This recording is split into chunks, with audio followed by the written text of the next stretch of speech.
Yun just first day of school. So dahil first day niya, may orientation ng parents kaya kasama kami ng kanyang apa. So hinatid nga namin siya sa school. Nag-absent ang aming apa sa work at ako nag-absent din sa hagwon para maihatid nga siya dito. Kasi dito sa Korea, ang iphak o unang araw ng pasukan ay napaka-importante para sa isang bata. Especially si Yoonji, ay ako talaga ay nag-worry kasi nga first time niya na siya lang mag-isa.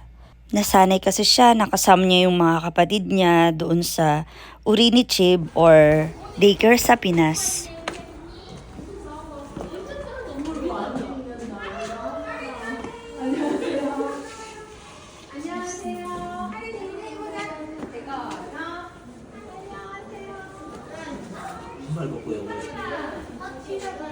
Siguro pakoyaji. Pakoyaji 누나. 바꿔.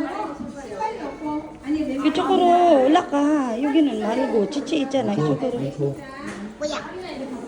뭐야? 빨리 신호해봐. 잘해봐.